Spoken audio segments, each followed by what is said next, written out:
प्राचीन समय की बात है। एक असुर राजा थे जो बाकी सबसे अलग थे। उनका नाम था महाबली। आमतौर पर असुरों को देवताओं या कहें देवों के विपरीत समझा जाता था और उनके बल और ताकत से लोग डरते थे। लेकिन महाबली वो कुछ और ही थे। असुर होते हुए भी वो अपने राज्य पर दया और न्याय से राज करते थे और उनकी प्रजा उन्हें बहुत प्रेम और सम्मान देती थी। उनका शासन इतना निष्पक्ष था कि देवता भी उनकी शांति और समृद्धि का मुकाबला नहीं कर सकते थे। लेकिन महाबली की इस शक्ति की यात्रा संघर्ष से भरी थी। उन्होंने देवताओं जैसे इंद्र के खिलाफ भीषण युद्ध लड़ा और विजय प्राप्त की। उन्होंने न केवल पृथ्वी बल्कि स्वर्ग पर भी विजय प्राप्त की। देवता घर से बेघर हो गए, जबकि महाबली की ताकत असीमित हो चुकी थी।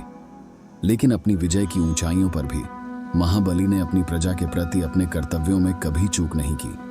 उनकी प्रजा उन्हें बेहद प्यार करती थी और उनका शासन स्वर्णिम युग के रूप में याद किया जाता था। लेकिन देवता चुप नहीं बैठ सकते थे।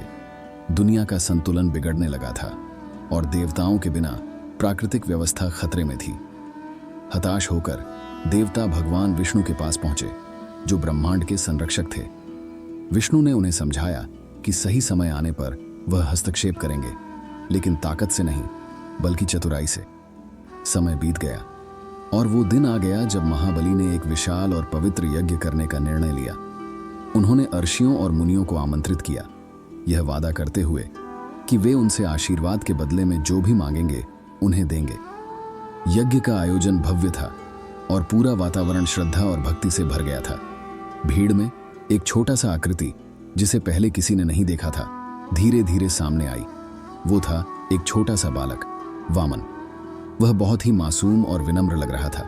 उसकी कदकाठी छोटी थी और स्वभाव कोमल, लेकिन उसमें कुछ दिव्यता थी जिसे महाबली के गुरु शुक्राचार्य ने जल्दी ही महसूस किया। सावधान रहिए हे राजन, शुक्राचार्य ने चेतावनी दी। यह छोटा बालक वैसा नहीं है जैसा दिखता है। इसमें भगवान विष्णु का अंश है। इसकी इच्छा पूरी मत कीजिए। लेकिन महाबली अपनी वचनबद्धता और सम्मान के कारण अपने वादे से पीछे हटने को तैयार नहीं थे।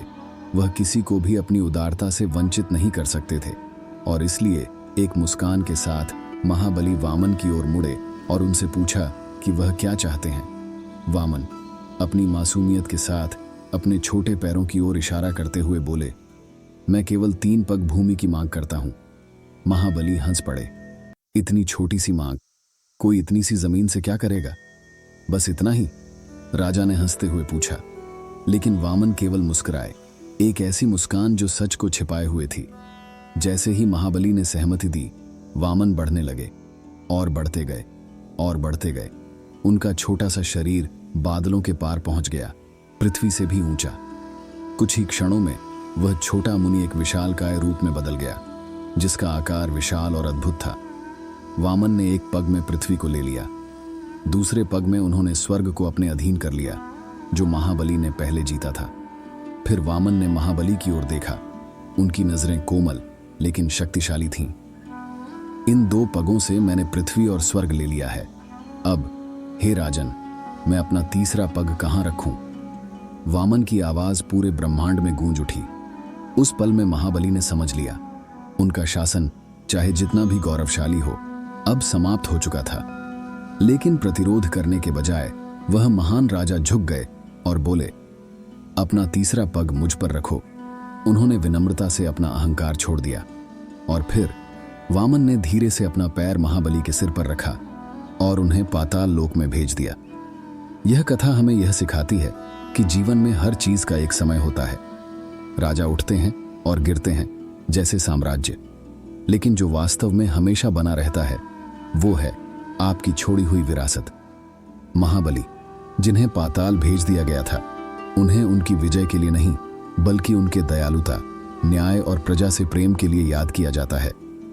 अंतिम संदेश यह है कि अंततः शक्ति नहीं बल्कि आपके कर्मों से कमाया गया प्रेम और सम्मान ही टिकता है। लेकिन यह महाबली का अंत नहीं था। विष्णु अपनी दिव्य बुद्धि से महाबली के हृदय की अच्छाई को समझ गए थे। हालांकि महाबली ने स्वर्ग और पृथ्वी पर विजय प्राप्त की थी, उन्होंने यह सम्मानपूर्वक किया था, कभी अपनी प्रजा के प्रति अपने कर्तव्य को नहीं भूला। और इसलिए विष्णु ने उन्हें आशीर्वाद दिया, महाबली, तुम हर साल एक बार अपनी प्रजा से मिलने के लिए लौटोगे, क्योंकि वे अब भी तुमसे प्रेम करते हैं।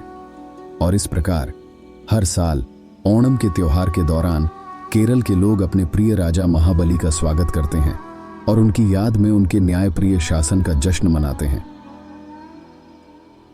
यदि आपको हमारी कहानी पसंद आई हो तो इसे साझा करें और त्योहार की गर्मजोशी फैलाएं। आपको और आपके प्रियजनों को ओणम की बहुत बहुत शुभकामनाएं।